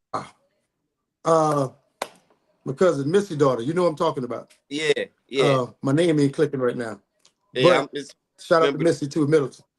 Yeah, Tawana Middleton. Shout out. You know, I forgot her name. This is not clicking, but You know what I mean? What I'm saying is those group of girls, I just got home good, just like with the boys, and started to travel and try to help them, you know, with AAU and to do all that special stuff. But BB, I personally took BB on a college tour to Claflin, to Benedict, to meet Coach Samuel, who was the girls' head coach at Claflin at the time when I played. But when I got out, she was still the coach.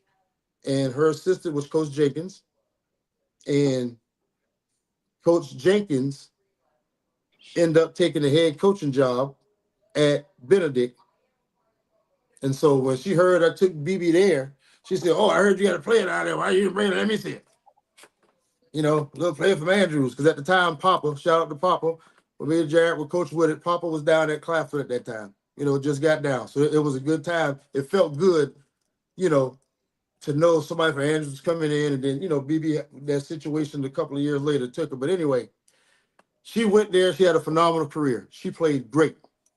She played great. She stayed. She coached. She was doing a phenomenal job. And I rarely even hear her name.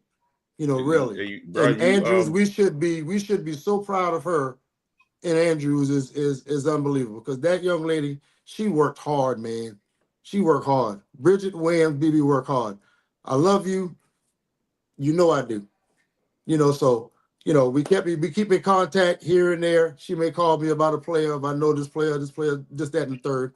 But I'm gonna have to connect with her a little more because that's the roots. That's the original. And shout out to my mom, God rest her soul. She was with us. Exactly. That was fun for her. So we just went and drove BB around in that little car, you know what I'm saying? And you know, she went to school and work out, and it worked out for the best. Yep. You know, so that's who I want to give my shout out to Bridget Williams. That's well deserved. Salute. Man. That kind of knocks me into my problem with the Hall of Fame selections, and that it did not include any female athletes from Andrews High School. Yeah. Andrews High School has a history. I heard about the Hall of Fame. Yeah, give me your thoughts on that. On the, you know what I mean? Shout out to those who made it. I'm just talking about the process and that whole deal. Well, you know, for me, I'm always go off the rails if you ask me something, because you know how my mind operates. So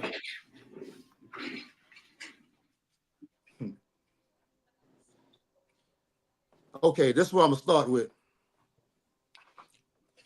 Maybe I'm uninformed, or they have did it already, and I'm just late, or whatever the case may be.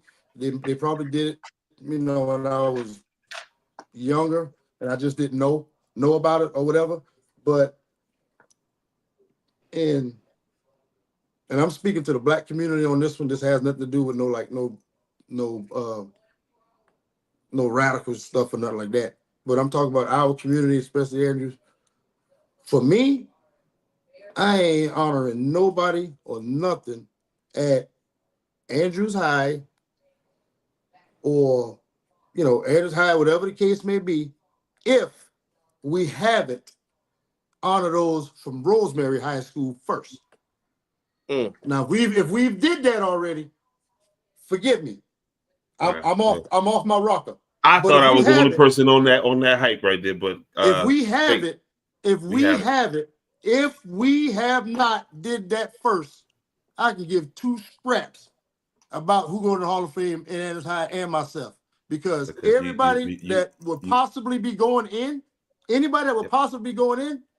has somewhere, some form, or some fashion fall under a tree, whether it's from the Deacon Hannah tree, whether it's from the Jimmy Giles tree, Charles Sessions, Junior Ford, this tree, because I know what time it is. I know who got us involved in sports and all this good stuff. I know the guys I looked up to that played, that were great athletes from Rodney Giles on up. They got it from them. From Michi, she got it from them.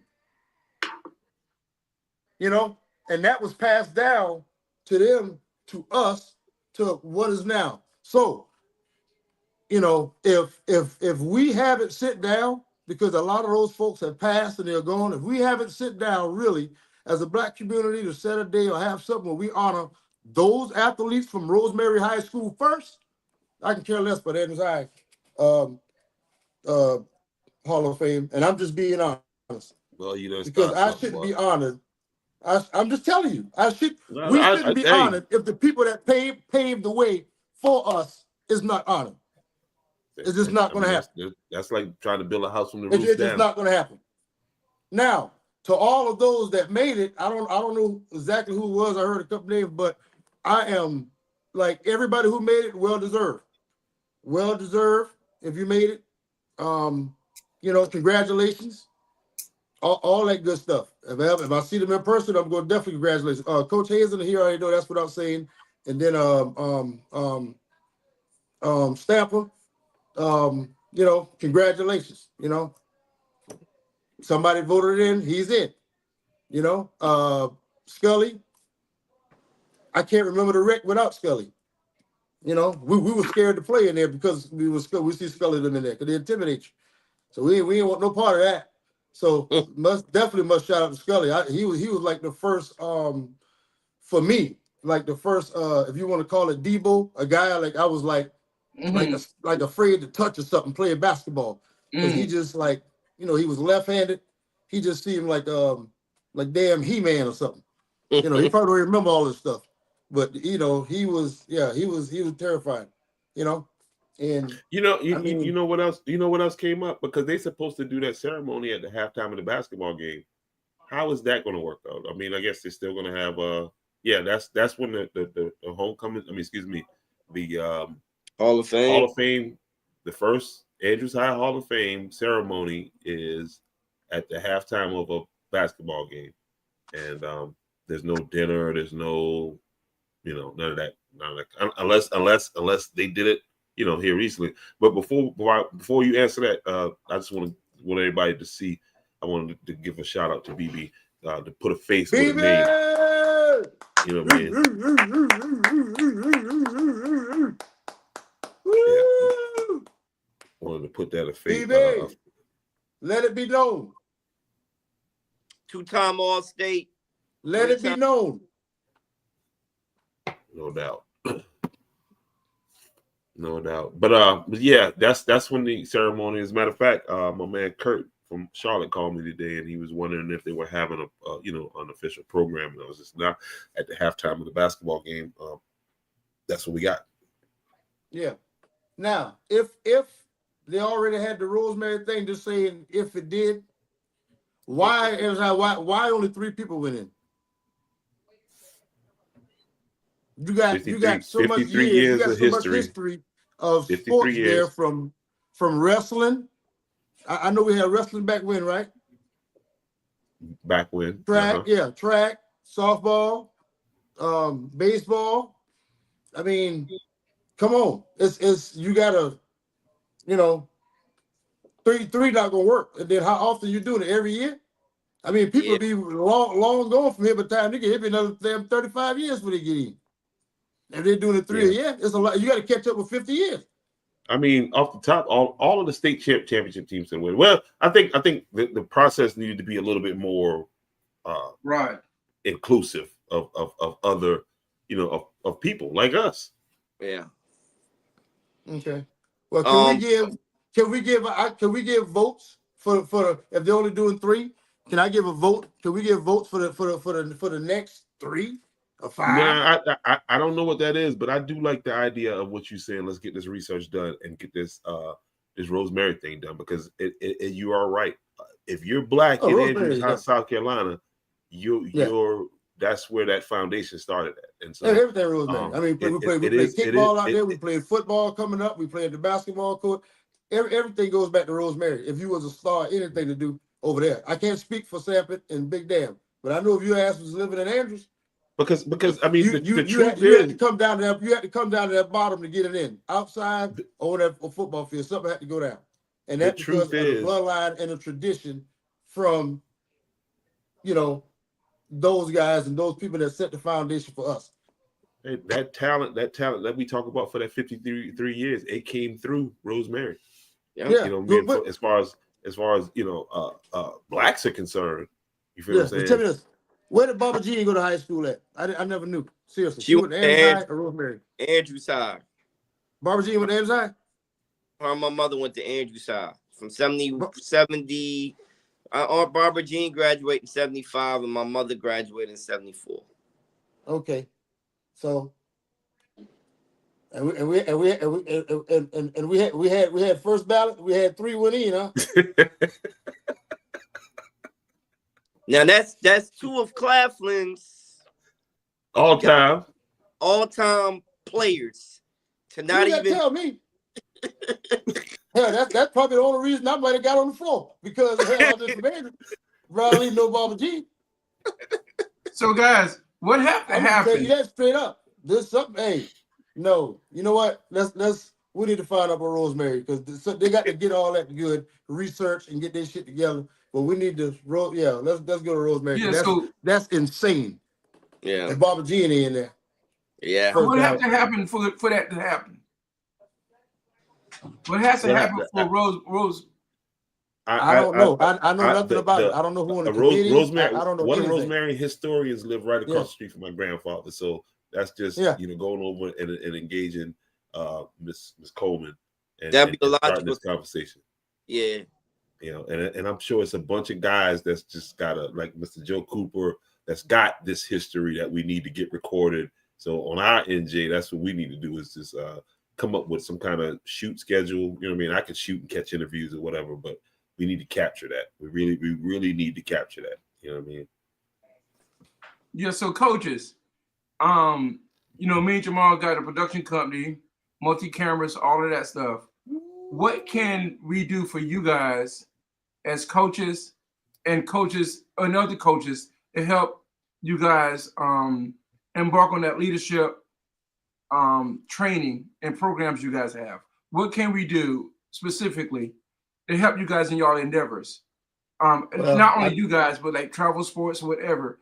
How should we approach reaching out to you guys with production? Well, that's going to be like more of a face-to-face meeting. So you can't put all that on air, baby. You can't give them everything. Put that all.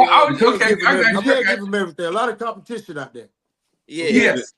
Yeah. Some things we gotta discuss in the back, and then you see it when it come out. Yeah, no doubt. Hey, thank you, because he doing what I'm supposed to be doing right now. Check this out. Welcome to Clean Feed, your gateway to elevated online events, specializing in multi-camera live streaming production. We redefine online content with superior quality. Elevate your online events with Clean Feed and stand out in a world of high-quality production. Join us for a seamless blend of technology and creativity. Clean Feed, high-quality streaming.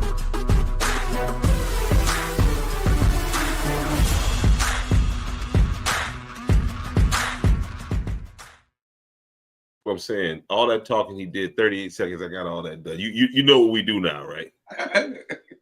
Yes, sir. Okay, there we go. Yeah, we got to shoot a dog event.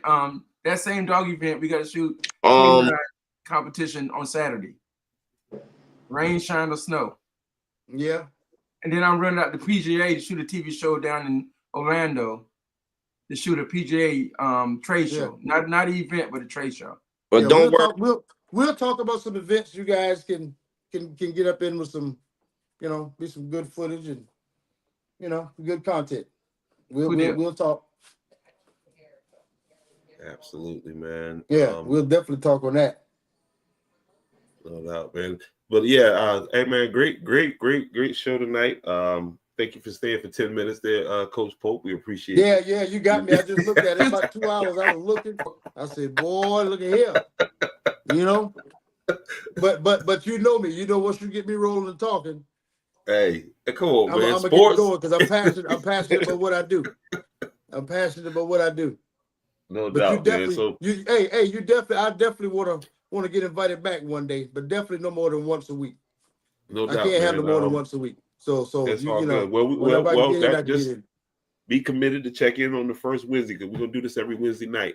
Every Wednesday night we're gonna do this, and what we want to do is, again, the Players Only podcast. I still got to design a logo and all that good stuff, but we you know, it's it. Sports talk, man. We doing our version of our own sports talk. You feel what I'm saying? And I know you a big time fantasy football guy, so you know, come around fantasy. We did test that, bro. We shot a test or whatever. But, yeah, we can revisit that and get into that talk right there. But mostly, man, right. I need you guys. I'm gonna be leaning on you guys for information to pass on to these parents and you know what I mean, when dealing with these young student athletes, as far as you know, whatever information you got about camps that parents can get involved in and things like that. You know, definitely. Well, what I want to give a shout out to all the grassroots basketball programs within South Carolina that are helping young student athletes earn free or reduced educations to play at the next level. I also want to let people know that we are here to help, even if you don't play in our program, whether it be Quan's program or the program that I'm a part of. Big shots from here, South Carolina, Team Ford, etc. We're here to help. You have Adonis Anderson who's there. You have myself. You have Coach Pope that are all in the area in terms of willing to help steer you in the proper direction, not just in terms of what program to play for, but in terms of recruiting. Recruiting no longer starts in 10th, 11th, 12th grade. You got to start taking your kids to camp 5th, 6th, 7th grade. Hello? This is with you. So I say that with all due respect. I hope you guys enjoy your night and you enjoyed the podcast. Players Only will feature more content in terms of highlighting some of the top high school programs, not just in the area, but throughout the state of South Carolina, and some of the top high school players as well. All right, can you hear me? You can't hear? You can't hear nothing? Hey, listen, go out and come back in.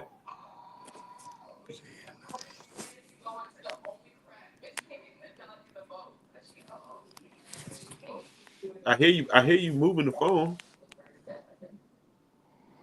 You can't hear me? It's all good. We at the end of it anyway. Jay, give us some final thoughts, man. What do you think I just think that we got to figure out on how not to let that particular incident. We got to figure out what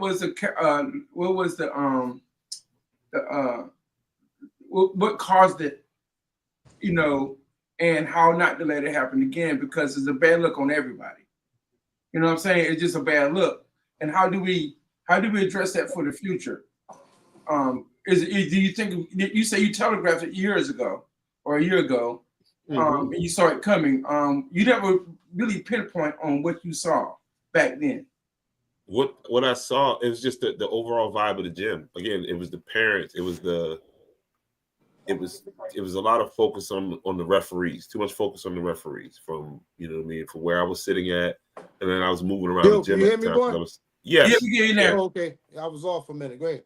You get, I was, you know, from where moving around, taking pictures, I get to sit and kind of hear different things, and I just didn't like the overall tone of the gym. I thought it was, again, too focused on officiating. You know what I mean? I mean, is it every time we lose is because of officials cheat us? Maybe it's because we getting our ass kicked. You know what I mean? Sometimes is what it is. It's not always the officials. And again, different officials call it different ways. It's just it's up to the coach, you know what I mean, to teach the players to learn. Like, again, sometimes, because my thing is, man, listen, sometimes we just gonna have to beat the refs that night. You know what I mean? We're not gonna get the calls, so we got to figure out. And that's one of the great things about sports that I love is that find a damn way to figure it out. I don't want to hear nothing about it. He's whipping your ass on that block. Figure out a way to stop him. You know what I mean? That's it. Just figure it out. And you know, I was looking at some of the comments some of the adults were making. Some of the adults that try to justify this in any kind of way, because it's a bad situation all the way around. Okay.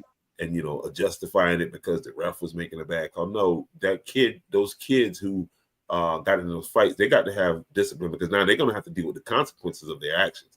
Right. And given, okay, what if one of those kids were just now popping up on somebody's radar to be recruited? Okay, what is that? You know what I mean? What does that mean for them now? Because everybody think just having a damn emotional reaction to things is going to solve it. And now we are here where we are. Well, go ahead, Pope. No, I was about to tell you, yeah, I was out. I know I missed everything because I was doing my exit. Oh, you good? But did you finish your point? Or whatever. Yeah, I think I did. I don't know. Okay. What was I talking about? Yeah, but I'm leaving now. That's what I want you to know. And I wanted to give a special shout out for I damn left and the shit went off because I had Puka calling me. Elijah's more. I don't know why. My cousin, he see you on live. I'm about to call him back. See you on live. Calling me. Yeah, no, I'm not good with technology. Come on, man. But anyway, shout out to the 81 championship boys basketball team. Shout out to the softball championship softball team. State championship team. Shout out to Leroy Gaskew. Shout out to Ronald Pringle. Shout out to Gus. Shout out to Michi. Shout out to Hannah. Shout out to Val Jean. Shout out to Kerry Barano. Shout out to Jermaine Brown. Shout out to Tony Sanders. Shout out to damn Eddie Shackelford, the guard. Shout out to Dennis Graham, Martin Gilliard. Shout out to my boy Travoy Giles, Pat. Shout out to Ken. Shout out to Quentin. I love you guys. Shout out to Ram Man. Come home soon. Okay? Just a couple of athletes I just wanted to name. I love these people. There's a whole lot more. And shout out to my agent ever since I was 9 years old going through sports, Gary Hills. If you got something to say about me, you go to Bucky Hills. Bucky get you straight. Anything you want to know about me, you go to Bucky. He'll handle all that. Shout out to Jameson, E40, all the love. Everybody else, if I forgot you, sorry about it. Shout out to Big D, my road kick, and I'm out. Peace. No doubt, big dog. So there it is, guys, man. Listen, hey, good first show. Jared, get a final word? Say again? Jared, did he get a final word? Yeah. Oh, yeah. Anything you want to add, Jared? I can get on this road and try to go home. I stayed here longer than I was supposed to. But hey, man, listen, you're a team player, baby. That's what the Players Podcast is all about, man. You know what I mean? Good stuff, man. I appreciate you. Be safe on traveling when you tonight. God, brother, be easy, man. Nice meeting you, man. You have a good one, man. Safe. Hey, and I look forward to working with you in the near future. Absolutely. I'm here, man. All right, brother Jay, man. That's you know what I mean. That's pretty good, man. Pretty good. I was kind of tame, don't you think? Say again. I was kind of tame. I wouldn't. Nah, you kept trying to bring me into your art. Don't do that. No, man, no. What it is on this show, you come with your arguments. Don't be coming. Oh, we were talking about this. No, don't preface none of that. Well, I mean, my thing is, you made a good point. I was trying to let people know you made a good point. Listen, I know, you didn't, Jay. You was trying to be slick. You was trying to go ahead and say what Jamal said. You might as well have said that. That's what Jamal said. I done step into it. Yeah, I done stepped into it. I ain't got to use you for protection now, but I done stepped into it. It's all good, my brother. Them baby mama's gonna hate me. Anyway, guys, great night, man. Again, for those who got a problem with us, with our opinions, thank you for watching. That's really all I can say. You know what I mean? And I'm out, y'all. Peace.